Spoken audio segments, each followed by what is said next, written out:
Hello everyone, welcome back to my channel. आज हम discuss करेंगे one of the most important topic diabetes mellitus की complications के बारे में। ऐसा माना जाता है कि डायबिटीज मेलाइटस के बिना एनक्लेक्स का एग्जाम बन ही नहीं सकता। आज का topic NCLEX point of view से बहुत ज़्यादा इंपॉर्टेंट है।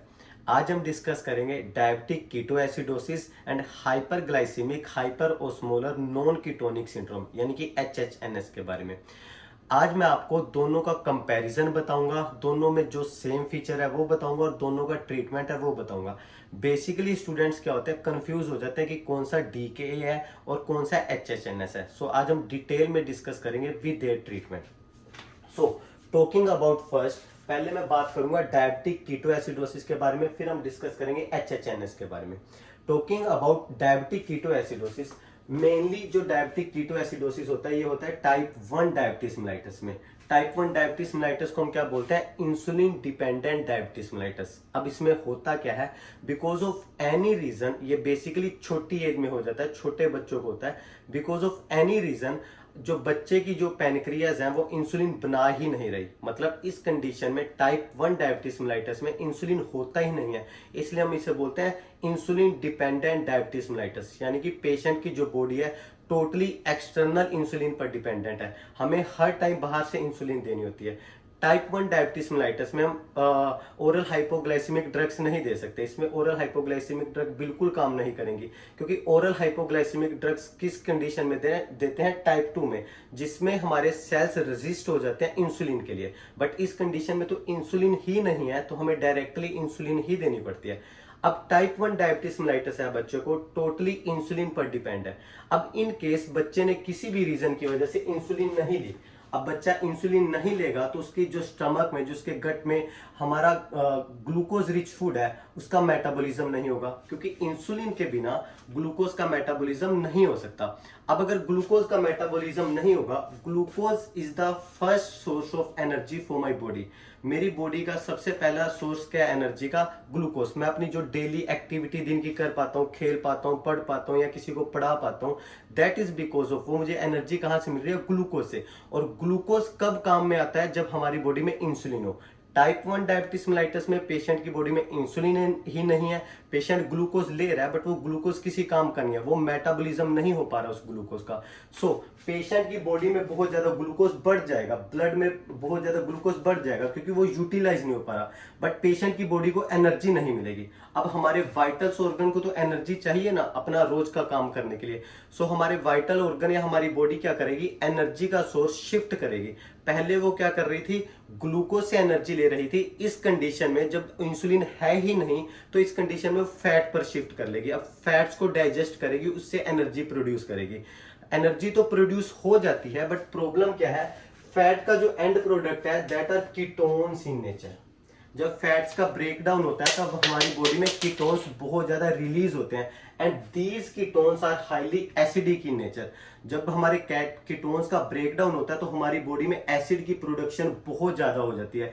फैट के मेटाबॉलिज्म से कीटोन्स बनते हैं and ketones are highly acidic in nature. तो इस कंडीशन को हम इसीलिए बोलते हैं डायबिटिक कीटोएसिडोसिस। डायबिटीज की वजह से हमारे फैट का मेटाबॉलिज्म हुआ और फैट के मेटाबॉलिज्म से बॉडी में क्या बने, कीटोन्स बने। कीटोन्स बनने की वजह से हमारी बॉडी में एसिड प्रोडक्शन बहुत ज्यादा होगी, मेटाबॉलिक एसिडोसिस होती है। Occur in type 1 diabetes mellitus, DK mainly type 1 diabetes mellitus में ही होता है जब पेशेंट की बॉडी में इंसुलिन है ही नहीं, पेशेंट टोटली इंसुलिन पर डिपेंड है और उसने गलती से उस दिन इंसुलिन ली नहीं। ठीक है जी। Occur in the type 1 diabetes mellitus जब there is no insulin, without insulin no glucose metabolism. Insulin के बिना ग्लूकोज का मेटाबॉलिज्म नहीं हो सकता, जिसकी वजह से हमारी ब्लड शुगर बहुत ज्यादा हाई होगी। एक कॉम्प्लिकेशन तो ये हुई कि हमारी ब्लड शुगर बहुत ज्यादा हाई होगी। सेकंड मेन कॉम्प्लिकेशन क्या होती है, अब बॉडी को एनर्जी तो चाहिए ना, बॉडी ग्लूकोज से एनर्जी नहीं ले पा रही है, बॉडी कहां से एनर्जी लेगी, बॉडी फैट्स पर शिफ्ट करेगी। फैट्स पर शिफ्ट करने के बाद क्या हो जाता है, body use fat as a source of energy. Body को एनर्जी तो मिल गई बट फैट के ब्रेकडाउन से क्या हुआ, हमारी बॉडी में कीटोन्स बिल्डअप हुए and ketones are highly acidic in nature. Diabetes की वजह से कीटोन्स बिल्ड अप हुए और these ketones are highly acidic in nature, इसलिए डायबिटिक कीटोएसिडोसिस। इस कंडीशन में पेशेंट्स को बहुत सारी कॉम्प्लिकेशंस आती है बिकॉज ऑफ एसिडोसिस। अब हम बात करेंगे रीजन क्या है। Basically there are 3S। First one is stress, sepsis and skipping of insulin. इसके बारे में मैं डिस्कस कर चुका हूं। स्ट्रेस और सेप्सिस में क्या होता है, मेरी बॉडी किसी भी तरह के स्ट्रेस में, either physical either emotional, surgery होने वाली है मेरी, या फिर मेरे बॉडी में इन्फेक्शन हो गया, किसी भी स्ट्रेस वाली कंडीशन में मेरी बॉडी में ग्लूकोज प्रोडक्शन बहुत ज्यादा हो जाती है। क्यों? क्योंकि मेरे स्ट्रेस हार्मोन बहुत ज्यादा काम करने लग जाते हैं। कौन से स्ट्रेस हार्मोन? ग्लूकोकोर्टिकोस्टेरॉइड्स। हम अभी एंडोक्राइनोलॉजी पढ़ रहे हैं, हम पीछे पढ़ के भी आए हैं। ग्लूकोकोर्टिकोइड्स का काम क्या होता है, मेरी बॉडी में ग्लूकोज के लेवल को बहुत ज्यादा प्रोड्यूस कर देना। इन एनी स्ट्रेस ग्लूकोज का लेवल बहुत ज्यादा बन जाएगा, लेकिन ग्लूकोज के लेवल के अकॉर्डिंग हमारी बॉडी में इंसुलिन नहीं है, पेशेंट ने इंसुलिन नहीं ली, तो पेशेंट की बॉडी में क्या होगा, बहुत ज्यादा ग्लूकोज बन जाएगा, बट उस ग्लूकोज को मेटाबोलाइज करने के लिए इंसुलिन नहीं है, तो पेशेंट की बॉडी क्या करेगी, शिफ्ट करेगी फैट्स पर। ठीक है जी। साइन एंड सिम्टम्स क्या होते हैं? The most important are sign and symptoms. Sign and symptoms से आप दोनों डिसीज कंडीशन को रिकॉग्नाइज कर पाओगे। First sign and symptom is hyperglycaemia. कितना होगा? यूजुअली 300 to 500 mg पर DL तक पेशेंट की ब्लड ग्लूकोज लेवल पहुंच सकती है। मेक श्योर आपको दोनों के बीच में डिफरेंस पता हो। जिस पॉइंट पर मैंने रेड स्टार लगा रखा है that is unique point in DK, और जिस साइड पर मैंने ब्लू स्टार लगा रखा है that is unique point in HHNS। ये इन दोनों के डिफरेंस है साइन एंड सिम्टम्स में। आफ्टर दैट जो इसका ऑनसेट होगा यूजुअली सडन होता है, एकदम से। पेशेंट सुबह तक ठीक था, पेशेंट को बहुत जल्दी विद इन आवर्स पेशेंट को क्या हो गया, diabetic ketoacidosis. With in hours हो जाता है डायबिटिक कीटोएसिडोसिस। एकदम से पेशेंट की बॉडी में इंसुलिन बिल्कुल खत्म हो गया। इंसुलिन खत्म होने की वजह से हमारी बॉडी ने फैट्स पर शिफ्ट किया, फैट्स का मेटाबॉलिज्म हुआ तो कीटोन्स आए, कीटोन्स की वजह से एसिडोसिस होगी। सडन शिफ्ट होता है within hours. After that polyuria, polyphagia, polydipsia, these are common sign and symptom जो कि डीके में भी होंगे और HHNS में भी होंगे। ये क्लासिकल साइन है हमारे डायबिटिस मेलाइटस के। आफ्टर दैट हमारी बॉडी में कीटोन्स बिल्डअप होंगे, इसके बारे में हम बात कर चुके हैं। जब हम पेशेंट का ब्लड लेवल चेक करेंगे तो उसमें कीटोन्स हमें दिखेंगे। क्लासिकल साइन है जो कि डीके में ही होता है। After that metabolic acidosis, obviously these ketones are acidic in nature. ठीक है जी। और डायबिटिक मेलाइटस क्या एक मेटाबॉलिक डिसीज है, तो इसलिए metabolic acidosis. Next one is most important, Kussmaul respiration. Classical sign है डीके का, सभी बच्चों को पता होना चाहिए कुज़मोल रेस्पिरेशन के बारे में। कुज़मोल रेस्पिरेशन पर मैंने रेड स्टार लगा रखा है, इट मींस कुज़मोल रेस्पिरेशन सिर्फ डीके में होती है, उस कंडीशन में नहीं होती। अब कुज़मोल रेस्पिरेशन होती क्या है? It is a compensatory mechanism of my body. मेरी बॉडी कंपनसेट करने की कोशिश कर रही है। अब इस कंडीशन में एसिडोसिस हुआ, ठीक है जी, हमारी बॉडी में एसिड की प्रोडक्शन बहुत ज्यादा होगी। बॉडी वांट्स कि मैं इस एसिड को कम करूं, बॉडी क्या करती है, कुज़मोल रेस्पिरेशन। अब कुज़मोल रेस्पिरेशन क्या होती है, एक स्पेशल टाइप ऑफ रेस्पिरेशन होती है जिसमें पेशेंट डीप और रैपिड रेस्पिरेशन करता है, लाइक दिस। अब ये रेस्पिरेशन क्यों हो रही है? बिकॉज बॉडी चाहती है कि ज्यादा से ज्यादा कार्बन डाइऑक्साइड बॉडी से बाहर निकले। Carbon dioxide is a kind of a acid, तो बॉडी इस कंडीशन में एसिड को ज्यादा से ज्यादा बाहर निकालना चाहती है, सो दैट इस कंडीशन को कंपनसेट कर पाए। That is Kussmaul respiration. Classically किसमें होगी? डायबिटिक कीटोएसिडोसिस में। डायबिटिक कीटोएसिडोसिस में एसिड प्रोडक्शन हुआ, बॉडी उसे एसिड को कैसे बाहर निकालना चाहती है, कैसे कंपनसेट करना चाहती है, through Kussmaul respiration. Deep respiration, fast respiration, so that oxygen ज्यादा से ज्यादा अंदर जाए और एसिड जो कि कार्बन डाइऑक्साइड है जल्दी से जल्दी बॉडी से बाहर निकले। That is a compensatory mechanism. Classically किसमें होता है? हमारे डीके में। HHNS में नहीं होंगे। कीटोन बिल्डअप होंगे, मेटाबॉलिक एसिडोसिस होगी, उस मेटाबॉलिक एसिडोसिस को कंपनसेट करने के लिए हमारे अंदर कुज़मोल रेस्पिरेशन होगी। ये क्लासिकल साइन है तीनों के तीनों जो डीके में होते हैं। After that Frooti smell, again एक क्लासिकल साइन। ये फ्रूटी स्मेल क्यों होती है? जब हम पेशेंट्स की हम स्मेल करते हैं, यूजुअली डॉक्टर इस फ्रूटी स्मेल से ही चेक कर लेते हैं कि पेशेंट को डीके है। बिकॉज जो हमारे कीटोन्स होते हैं, कीटोन्स की जब हमारी ब्रेथ से बाहर निकलते हैं दैट आर फ्रूटी ऑर्डर। इनका फ्रूटी ऑर्डर होता है, जैसे हमारे फ्रेश फ्रूट्स का ऑर्डर होता है ना, सेम वैसा ऑर्डर होता है हमारे कीटोन्स का। सो रेस्पिरेशन के थ्रू कीटोन्स ही तो बाहर निकल रहे हैं, जो बॉडी जल्दी जल्दी रेस्पिरेशन कर रही है, कंपनसेट करने की कोशिश कर रही है।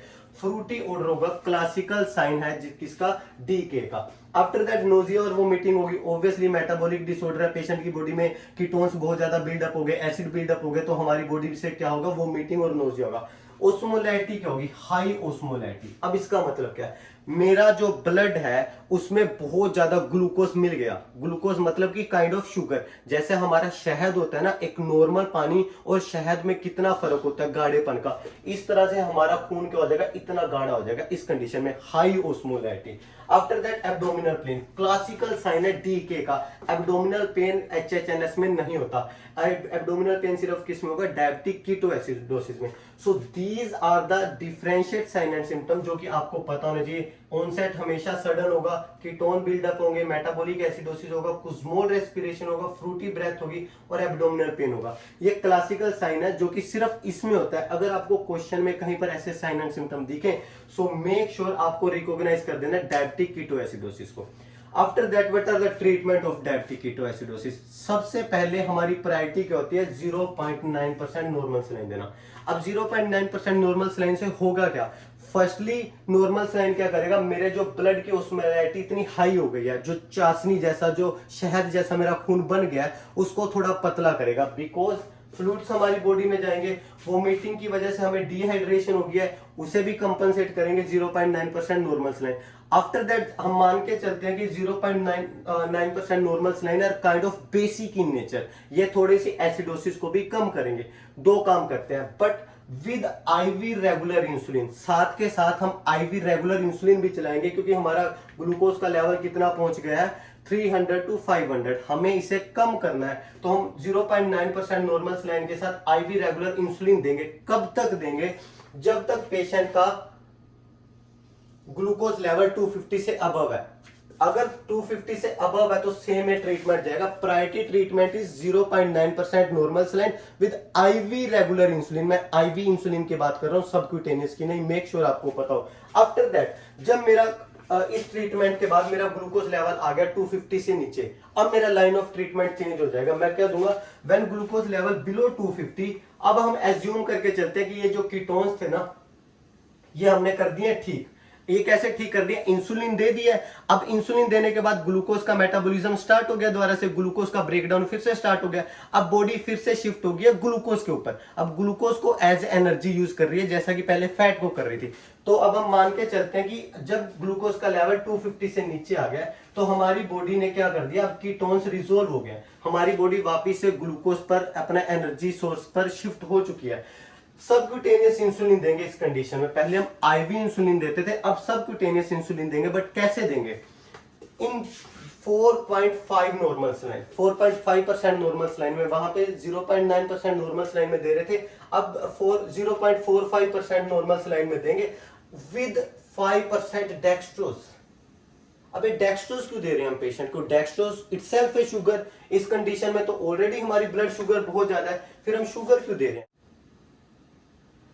हम डेक्सट्रोज इसीलिए दे रहे हैं बिकॉज हम इतनी हैवी डोज में इंसुलिन दे चुके हैं पेशेंट को। अगर हम डेक्सट्रोज साथ के साथ ना देंगे, patient might go into hypoglycaemia. हम डीके ट्रीट करते करते पेशेंट को हाइपोग्लाइसीमिया में ना चला दें, पहुंचा दें। सो हम प्रोफाइलेक्टिकली पेशेंट को थोड़ा सा डेक्सट्रोज भी देते हैं, so that blood sugar level एकदम से ड्रॉप ना हो। Keep in mind, second line of treatment में हम क्या करेंगे, जब हमारा ब्लड शुगर नीचे आ गया 250 से, हम पेशेंट को क्या देंगे, सबक्यूटेनियस इंसुलिन देंगे। Rather than IV insulin, subcutaneous insulin पर शिफ्ट कर देंगे। कैसे देंगे, 0.45 नॉर्मल सलाइन के साथ प्लस डेक्सट्रोज भी जाएगा उसके साथ। कितना, 5% डेक्सट्रोज। डेक्सट्रोज क्यों जाएगा, डेक्सट्रोज इटसेल्फ है शुगर। अब हम इसमें शुगर क्यों दे रहे हैं, पेशेंट की ग्लूकोज लेवल पहले ही बहुत ज्यादा है, हम शुगर इसलिए दे रहे हैं क्योंकि अब हम चाहते हैं कि ब्लड शुगर लेवल ड्रॉप हो चुका है, एकदम से इतना ड्रॉप ना हो जाए कि पेशेंट हाइपोग्लाइसीमिया में चला जाए। प्रोफाइलेक्टिकली हम साथ के साथ डेक्सट्रोज भी चलाते हैं। After that oh add potassium with all IV fluids. Make sure potassium diabetic ketoacidosis में भी, एचएचएनएस में भी, क्लासिकली हर एक आईवी फ्लूइड के साथ जाएगा, चाहे वो 0.9% नॉर्मल सलाइन है, चाहे वो 0.45% नॉर्मल सलाइन है। अब यहां पर पोटेशियम का क्या लेना देना, पोटेशियम क्यों जाएगा, चाहे पोटेशियम नॉर्मल भी हो, even potassium level is normal, चाहे हमने पोटेशियम चेक किया 3.5 से 5.5 के बीच में आ रहा है, तो उस कंडीशन में भी हम पेशेंट को पोटेशियम देंगे। क्यों देंगे, बिकॉज इंसुलिन का काम क्या होता है, ये हमारे सेल्स हैं, ठीक है जी। इंसुलिन ग्लूकोज को सेल्स के अंदर तक पहुंचाती है। इंसुलिन का ये काम होता है, अंदर जाके इसका मेटाबॉलिज्म होता है, एनर्जी प्रोडक्शन होती है। बट इंसुलिन का एक काम और भी होता है, इंसुलिन पोटेशियम को भी सेल्स के अंदर ले जाती है। इस कंडीशन में हमने बहुत ज्यादा इंसुलिन दे दिया, जो हमारे ब्लड में पोटेशियम था वो सारे का सारा इंसुलिन क्या ले जाएगी, अंदर ले जाएगी। सो अभी जो आपको पोटेशियम का लेवल नॉर्मल लग रहा है, 1-2 घंटे के बाद पेशेंट हाइपोकैलीमिया में चला जाएगा, पेशेंट की डेथ तक हो सकती है हाइपोकैलीमिया की वजह से। सो दैट हमें पोटेशियम प्रोफाइलेक्टिकली देना ही देना होता है इतनी हैवी डोज इंसुलिन के साथ, अब चाहे पेशेंट का पोटेशियम लेवल नॉर्मल हो। मेक श्योर यहाँ पर हमने 3 चीजें डिस्कस की, 0.9% नॉर्मल सलाइन, उसके साथ हम क्या देंगे पेशेंट को, आईवी इंसुलिन। आईवी देंगे, कब तक देंगे, जब तक 250 से नीचे नहीं आ जाता। जब 250 से ग्लूकोज नीचे आ गई, फिर हम क्या देंगे, सबक्यूटेनियस इंसुलिन देंगे इन 0.45% normal saline, hypertonic normal saline में देंगे विद 5% डेक्सट्रोज। डेक्सट्रोज के साथ क्यों देंगे, बिकॉज वी डोंट वांट कि पेशेंट को अब हाइपोग्लाइसीमिया हो जाए, इतनी जल्दी इंसुलिन दे चुके हैं हम, हाइपोग्लाइसीमिया में ना पहुंच जाए पेशेंट, प्रोफाइलेक्टिकली देते हैं। थर्ड थिंग मैंने कौन सी बताई, हम पोटेशियम देंगे। पोटेशियम हर एक फ्लूइड के साथ जाएगा, चाहे पोटेशियम का लेवल नॉर्मल भी है। क्यों, क्योंकि इंसुलिन पोटेशियम को सेल्स के अंदर भेज देती है, और पोटेशियम का लेवल ब्लड में क्या हो जाएगा, इस कंडीशन में कम हो जाएगा। सो मेक श्योर पेशेंट को हाइपोकैलीमिया से बचाने के लिए हम पोटेशियम भी प्रोफाइलेक्टिकली देते हैं इस ड्रग के साथ। After that add sodium bicarbonate in case of acidosis. ठीक है जी, सोडियम बाइकार्बोनेट हम किस कंडीशन में देंगे, एसिडोसिस वाली कंडीशन में देंगे, क्योंकि sodium bicarbonate is a base, तो वो हमारी एसिड से हमें प्रिवेंट करने में हेल्प करता है। Make sure one more thing, हम पोटेशियम सिर्फ एक कंडीशन में देंगे, make sure urine output is normal before potassium infusion. अगर पेशेंट की किडनीज कॉम्प्रोमाइज है, urine output less than 30 ml per hour है, तो हम पोटेशियम नहीं दे सकते, क्योंकि उस कंडीशन में पेशेंट की बॉडी में पोटेशियम टॉक्सिसिटी हो जाएगी। ये लाइन आपको पता होनी चाहिए। आफ्टर दैट पेशेंट की एजुकेशन, ये मैं बाद में डिस्कस करूंगा, पहले मैं डिस्कस कर लूं HHNS के बारे में। Now we are going to discuss about HHNS, hyperglycemic hyperosmolar non-ketonic syndrome. Make sure non-ketonic syndrome. This one was DK क्या था, ketonic syndrome था, इसमें कीटोन्स बिल्डअप हो रहे थे, बट इसमें कीटोन्स बिल्डअप नहीं हो गए। अब इस ये क्या होता है, HHNS है क्या, मेक श्योर बस आपको इतना पता हो, it occurs in type 2 diabetes mellitus. Type 2 diabetes mellitus में होता है HHNS। अब टाइप 2 डायबिटीज मेलाइटस है क्या, it is non insulin dependent diabetes mellitus. इसमें हमें डायरेक्टली इंसुलिन की जरूरत नहीं पड़ती, हमारी बॉडी इंसुलिन बना रही होती है टाइप 2 डायबिटीज मेलाइटस में, बट हमारे सेल क्या हो गया, रेजिस्ट हो चुके हैं, मतलब कि थोड़ी बहुत इंसुलिन होती है पेशेंट की बॉडी में। अब पेशेंट ने बहुत सारा हाइपरग्लाइसीमिया वाला खाना खा लिया, ग्लूकोज रिच फूड खा लिया पेशेंट ने, अब क्या होगा, थोड़ी बहुत इंसुलिन थी, वो इंसुलिन क्या कर रही है, अभी भी ग्लूकोज का मेटाबॉलिज्म कर रही है।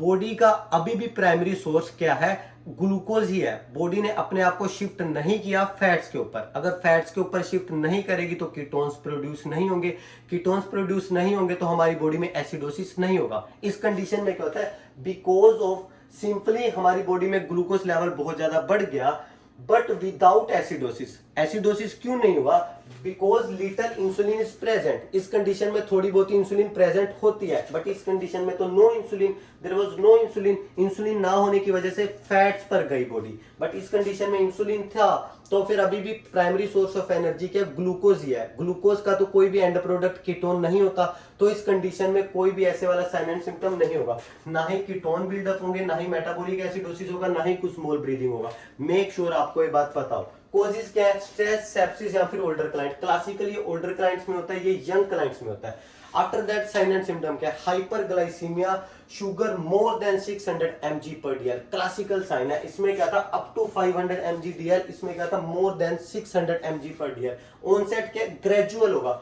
इसका ऑनसेट क्या था, sudden, within hours, it will take around over days, बहुत दिन लगेंगे, क्योंकि शुगर को बिल्डअप होने में अभी टाइम लग रहा है, बहुत टाइम लग रहा है। ग्रेजुअल ऑनसेट है, पॉलीयूरिया, पॉलीडिप्सिया, पॉलीफेजिया तीनों दोनों में सेम है, बट इसमें अलग साइन एंड सिम्टम क्या होंगे, कंफ्यूजन होगा पेशेंट को, रिवर्सिबल पैरालिसिस होगा, सीजर्स होंगे, मतलब कि ब्रेन इन्वॉल्व हो जाता है HHNS में। ऐसा कोई साइन एंड सिम्टम इसमें नहीं था। सो अगर आपको कंफ्यूजन, रिवर्सिबल पैरालिसिस या फिर सीजर दिखे, तो आपको क्लासिकली क्या समझना है, हमारा एग्जामिनर किसकी बात कर रहा है, HHNS की। आफ्टर दैट ओस्मोलैरिटी एक्सट्रीमली हाई, इसमें osmolarity क्या थी, ऑब्वियसली हाई थी, बट इस कंडीशन में osmolarity क्या, एक्सट्रीमली हाई। इसका मतलब क्या है, ग्लूकोज लेवल इतना ज्यादा बढ़ चुका है हमारा, 600 से पार जा चुका है, जो हमारा ब्लड है वो इतना ज्यादा थिक हो चुका है, काइंड ऑफ बहुत ही गाढ़े वाला शहद बन चुका है हमारा ब्लड, एक्सट्रीमली हाई। इसमें क्या थी, हाई थी। अब इसका ट्रीटमेंट क्या है, ट्रीटमेंट इज ऑलमोस्ट सेम, दोनों का ट्रीटमेंट सेम है, बट इस कंडीशन में हम क्या नहीं देंगे, ऐड सोडियम बाइकार्बोनेट वगैरह नहीं देंगे, कुछ मोल रेस्पिरेशन नहीं होगी, पेशेंट को 0.9% नॉर्मल सलाइन देंगे, फॉलोड बाय आईवी इंसुलिन। कब तक देंगे, जब तक हमारा 250 से ऊपर है। उसके बाद हम पेशेंट को सबक्यूटेनियस इंसुलिन पर शिफ्ट कर देंगे, किसके साथ, 5% डेक्सट्रोज और 0.45% नॉर्मल सलाइन के साथ, प्लस पोटेशियम तो देना ही देना है, दोनों ही कंडीशन में पोटेशियम जाएगा। बट मेक श्योर पेशेंट को क्या एजुकेट करना है, monitor blood glucose level every hourly. इन कंडीशंस में जब पेशेंट को डायबिटिक कीटोएसिडोसिस है, एचएचएनएस है, बीइंग ए नर्स हमें पेशेंट की every hourly blood sugar check करनी है। क्यों करनी है, पेशेंट हाइपोग्लाइसीमिया में ना पहुंच जाए इतनी ज्यादा इंसुलिन देने के बाद। Make sure every hourly. Patient education क्या देनी है, पेशेंट अपने आप को किस तरह से बचा सकता है। Teach patient to monitor sugar level every 4 hourly during sick days. जब पेशेंट घर पे है, पेशेंट बीमार है, तो पेशेंट को एजुकेट करना है कि एवरी 4 आवरली सिक डेज में, बीमारी वाले दिनों में, पेशेंट ने हमेशा एक क्लासिकल रूल है डायबिटीज मेलाइटस का, जिस पेशेंट को हो जाता है, हम उन्हें एजुकेट करते हैं कि जब बीमार हो हर 4 घंटे बाद ग्लूकोज लेवल चेक करना है। अब ऐसा क्यों, because during sick days patient की बॉडी में ग्लूकोज प्रोडक्शन ज्यादा होती है, ग्लूकोकोर्टिकॉइड हार्मोन बहुत ज्यादा ओवर फंक्शनिंग करता है, तो पेशेंट को इन दोनों कंडीशंस में से कोई कंडीशन हो सकती है। सो हम मेजर करके रखते हैं every 4 hourly. After that the most important teaching जो हमने पेशेंट को देनी है, teach patient no to skip insulin. Patient can not skip insulin, either patient has eaten food और नॉट ईटन फूड। चाहे पेशेंट बीमार है, चाहे पेशेंट की सर्जरी है, चाहे पेशेंट ने खाना खाया, चाहे पेशेंट ने रनिंग किया, किसी भी कंडीशन में हमने पेशेंट को एजुकेट करना है कि इंसुलिन को स्किप नहीं करना। ऐसा क्या रीजन है, फॉर एग्जांपल पेशेंट कह रहा है कि मैं बीमार हूं, मैंने सुबह से खाना नहीं खाया तो मुझे इंसुलिन की जरूरत नहीं है। ऐसा नहीं होता। जब पेशेंट ने खाना नहीं खाया, पेशेंट बीमार था, पेशेंट की बॉडी स्ट्रेस में थी, स्ट्रेस वाली कंडीशन में हमने अभी पढ़ा कि पेशेंट की बॉडी ग्लूकोज इवन ज्यादा बनाती है, नॉर्मल से भी ज्यादा। तो पेशेंट किसी भी कंडीशन में इंसुलिन स्किप नहीं करेगा। अगर उसने इंसुलिन स्किप कर दी, अगर उसे टाइप 1 डायबिटीज मेलाइटस है तो डीके होगा, अगर टाइप 2 डायबिटीज मेलाइटस है तो एचएचएनएस होगा। सो मेक श्योर पेशेंट को हम एजुकेट करेंगे किसी भी कंडीशन में इंसुलिन को स्किप नहीं करना। That is all about diabetic ketoacidosis and HHNS. Hope आपको मेरी ये वीडियो पसंद आई होगी। ये video NCLEX point of view से बहुत इंपॉर्टेंट है। मेक श्योर आप ये वीडियो बार बार देखें और उन लोगों के साथ शेयर करें जो अभी एनक्लेक्स की प्रैक्टिस कर रहे हैं। लाइक, शेयर और सब्सक्राइब करना प्लीज ना भूलें। मैं आपके लिए ऐसी वीडियोस लाता रहूंगा। थैंक